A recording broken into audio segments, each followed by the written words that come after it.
Students, आज का lecture हमारा defects of bore atomic model, इसको डिस्कस करना है। लास्ट लेक्चर हमारा था स्पेक्ट्रम्स के ऊपर, उसकी हमने लेमैन सीरीज़ और बेलमर सीरीज़ की वैल्यूज़ कैलकुलेट की थी। आज डिफेक्ट्स हैं, 3-4 डिफेक्ट्स हैं, जैसे उनको थारोली डिस्कस करना है।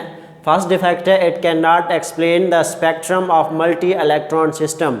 बोर्स मॉडल जो था वो इलेक्ट्रॉन्स का जो स्पेक्ट्रम बताता था वो जस्ट सिंगल इलेक्ट्रॉन्स के लिए बताता था, सिंगल इलेक्ट्रॉन्स जिसमें होता।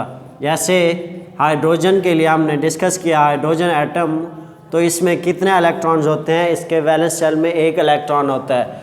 तो इसने क्या किया, बोर ने जस्ट सिंगल इलेक्ट्रॉन्स के लिए सिंगल मेन एटम में सिंगल इलेक्ट्रॉन्स के लिए उसने स्पेक्ट्रम बना के दिया।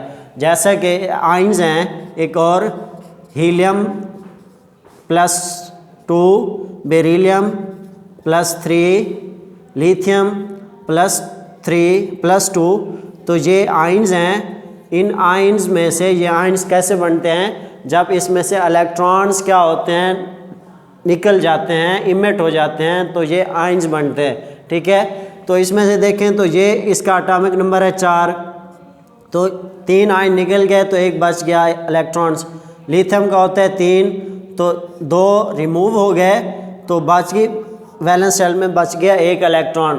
तो इसने क्या किया, बोर ने जस्ट सिंगल इलेक्ट्रॉन्स के लिए स्पेक्ट्रम बना के दिया। उसने क्या नहीं किया, उसने मल्टी इलेक्ट्रॉन्स जो थे, मेन एक से ज़्यादा इलेक्ट्रॉन्स, 2 हो जाएं, 3 हो जाएं, 4 हो जाएं वैलेंस शेल में, उनके लिए उसने स्पेक्ट्रम बना के नहीं दिया कि उनका स्पेक्ट्रम कैसे बनेगा। ये था पहला डिफेक्ट कि इसने क्या किया, जस्ट मल्टी इलेक्ट्रॉन सिस्टम के लिए उसने स्पेक्ट्रम नहीं दिया, जस्ट सिंगल इलेक्ट्रॉन्स के लिए दिया। जैसे हाइड्रोजन है, हीलियम है, बेरिलियम है, लिथियम है। ठीक है, अब नेक्स्ट है, it can not explain the fine structure of atoms. भाई इसने क्या किया, एटम्स के फाइन स्ट्रक्चर्स नहीं बना के दी। जैसे हाइड्रोजन एटम है, इसका जो स्पेक्ट्रम उसने डिस्कस किया कि वो एक लाइंस आ रही थी, स्पेक्ट्रल लाइंस, इनको हम क्या बोलते थे, स्पेक्ट्रल लाइंस। जब ये स्पेक्ट्रल लाइंस को फर्दर इसने डिवाइड किया, एक्सप्लेन करते हैं, तो डिस्कस करते हैं, तो ये डिवाइड्स हो जाती हैं 5 कंपोनेंट्स में। ठीक है, ये डिवाइड हो जाना 5 कंपोनेंट्स में, इसको बोलते हैं फाइन स्ट्रक्चर। इसने जस्ट क्या किया, इसने बोर ने जस्ट स्पेक्ट्रल लाइंस बता दी। उसने नेक्स्ट इसको फर्दर डिस्कस नहीं किया कि फर्दर लाइंस जो हैं वो फर्दर भी मज़ीद आगे कंपोनेंट्स में डिवाइड हो रही हैं, और इन डिवाइड होते हुए कंपोनेंट्स को हम बोलते हैं फाइन स्ट्रक्चर। तो इसने जस्ट फाइन स्ट्रक्चर्स के बारे में नहीं बताया, जस्ट सिंगल लाइंस के बारे में बता दिया। नेक्स्ट थर्ड पॉइंट है, bore suggested circular orbits of electron. Bore ने जो ऑर्बिट्स दिए, एटम्स के ऑर्बिट, उसने कहा कि एटम के ऑर्बिट जो हैं वो सर्कुलर हैं। ठीक है, मीन जहाँ पे ये इलेक्ट्रॉन्स हैं, ये इलेक्ट्रॉन्स हैं, ये वाले 8 होंगे इसमें, तो इन इलेक्ट्रॉन्स के बारे में कहा कि एटम्स जो हैं, एटम्स के गिर्द इलेक्ट्रॉन सर्कुलर वे में रिवॉल्व करते हैं। लेकिन मॉडर्न रिसर्च कह रही है, मॉडर्न रिसर्च कहती है कि इलेक्ट्रॉन्स का जो स्ट्रक्चर है वो फ्लैट नहीं है, मीन सर्कुलर नहीं है। ठीक है, कौन सी स्ट्रक्चर है अगर फ्लैट नहीं है या सर्कुलर नहीं है, तो उसके लिए हम क्या करेंगे, उसके लिए वो कहता है कि 3 डायमेंशनल स्ट्रक्चर है, 3D स्ट्रक्चर जिसको बोलते हैं, कि मीन ये अगर स्ट्रक्चर है तो इसके स्ट्रक्चर यूँ एक दायरा बन सकता है, फिर यूँ बन सकता है, तो ये बन जाएगी 3 डायमेंशनल स्ट्रक्चर। भाई एटम्स का जो ऑर्बिट हैं वो सर्कुलर वेव में रिवॉल्व नहीं करते, वो 3 डायमेंशनल स्ट्रक्चर देते हैं। ये थर्ड पॉइंट था। लास्ट पॉइंट है fourth, Zeeman effect and Stark effect.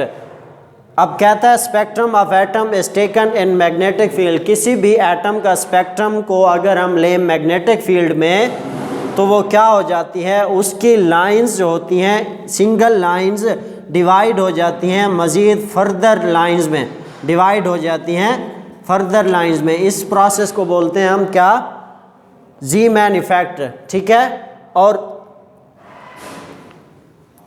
Magnetic field में इसके लिए कंपलसरी ये है कि किसी भी एटम का स्पेक्ट्रम अगर उसको मैग्नेटिक फील्ड से पास कराएंगे तो वो डिवाइड हो जाएगा फर्दर लाइंस में, और इस प्रोसेस को बोलते हैं ज़ीमैन इफेक्ट। बोर्स ने इसके बारे में कोई थ्योरी नहीं दी। नेक्स्ट है स्टार्क इफेक्ट।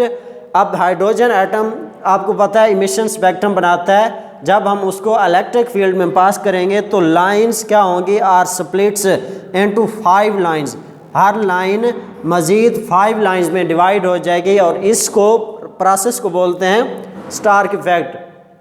बोर्स ने क्या किया, जस्ट उसने स्पेक्ट्रम बता दिया, इसने ज़ीमैन और स्टार्क इफेक्ट के बारे में कुछ नहीं बताया। आगे लास्ट इसकी मॉडिफिकेशन है समरफेल्ड मॉडिफिकेशन।